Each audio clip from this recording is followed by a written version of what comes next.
আসসালামু আলাইকুম। সবাই কেমন আছেন? আমি আজকে আপনাদেরকে বিকালে নাস্তার জন্য ডিম আলুর কাটলেট বা চপ বানিয়ে দেখাবো।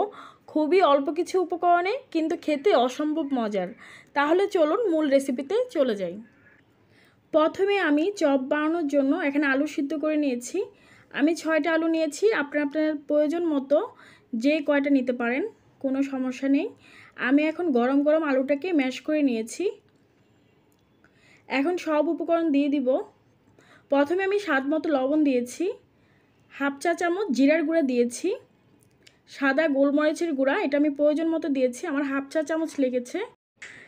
এখন দিয়ে দিব পুদিনা পাতা আর কাঁচামরিচ কুচি, সাথে দিয়ে দিচ্ছি আমি হাফ কাপ পরিমাণ পেঁয়াজ বেরেস্তা। আপনারা চাইলে এখানে কাঁচা পেঁয়াজ দিয়েও করে নিতে পারেন, কোনো সমস্যা নেই। আমার কাছে পেঁয়াজ বেরেস্তা দিয়ে করলে খেতে বেশি মজা হয়। তো যেহেতু 6টা আলু নিয়েছি, আমি ওই পরিমাণেই সব উপকরণ দিয়েছি। আপনারা কিন্তু বেশি আলু হলে উপকরণের পরিমাণটা আরেকটু বাড়িয়ে দিতে হবে। আমার কিন্তু আলু মাথাটা শেষ হয়ে গিয়েছে। এখন আমি 4টা সিদ্ধ ডিম নিয়েছি। এক একটা ডিম আমি 2 টুকরা করে নিয়েছি। আপনারা আপনাদের পছন্দ মতো যে কোনোভাবেই টুকরা করে নিতে পারেন। এখন আপনাদেরকে চপ বানিয়ে দেখাচ্ছি।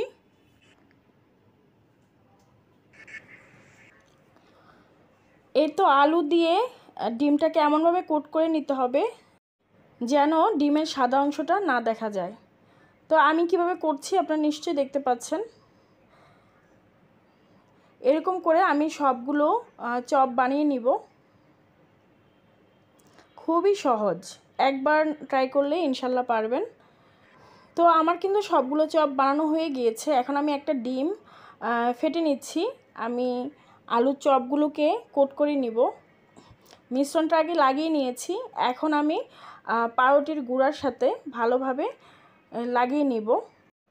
আমি এখানে পাউরুটিটাকে ব্লেন্ড করে নিয়েছি, গুঁড়া করে নিয়েছি। আপনারা চাইলে এখানে বিস্কুটের গুঁড়াটাও নিতে পারেন, টোস্ট বিস্কুটের গুঁড়াটা। সেমভাবে সবগুলোই করে নিব। এখানে আমি ডিম ছাড়াও করে দেখেছি, এটা ভাজার সময় কিন্তু খুলে যায়। তো চেষ্টা করবেন এরকম এক্সট্রা একটা ডিম দিয়ে এটাকে কোট করে নেওয়ার জন্য, তাহলে কিন্তু ভাজার সময় খুবই সুন্দর হয়। তো আমার কিন্তু বানানো হয়ে গিয়েছে। চুলায় একটা প্যানে পরিমাণ মতো তেল গরম করে নিয়েছি। এখন একটা একটা করে দিয়ে দিচ্ছি। তো অল্প অল্প করে ভেজে নিব, যেহেতু এগুলো একটু বড় সাইজের। আর তেলটা কিন্তু বেশি গরম না, আমি অল্প গরমের মধ্যে আস্তে আস্তে একটু সময় লাগিয়ে এটাকে ভেজে নিব। চপগুলোকে একটু সময় লাগিয়ে যদি ভাজেন তাহলে কিন্তু খুবই ক্রিস্পি হবে, আর জিনিসটা ভাজাটাও একদম পারফেক্ট হবে। খুব তাড়াহুড়া করে ভাজলে কিন্তু উপরে কালার চলে আসবে, দেখতেও ভালো লাগবে না। তো যে কোনো জিনিসে আসলে একটু সময় নিয়ে করলে খাবারটা খেতেও অসম্ভব মজার হয়, দেখতেও ভালো লাগে। তো আশা করি আমার আজকের রেসিপি আপনাদের কাছে ভালো লেগেছে। আপনারা ইনশাল্লাহ ট্রাই করে দেখবেন। এটা কিন্তু খেতে অসম্ভব মজার।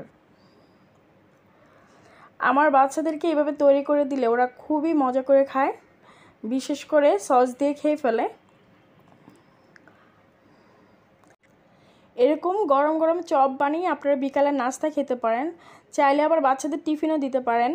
খেতে কিন্তু খুবই মজা হয়। তো আমি কিন্তু এরকম অল্প অল্প করে সবগুলো ভেজে নিয়েছি।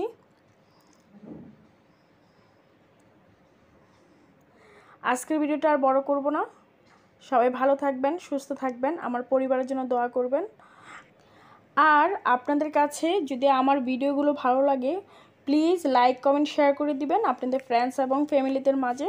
তাহলে কিন্তু আমি কাজ করার উৎসাহ পাবো আর আপনাদের জন্য আরও নতুন নতুন ভিডিও নিয়ে আসব। সবাই ভালো থাকবেন। আসসালামু আলাইকুম।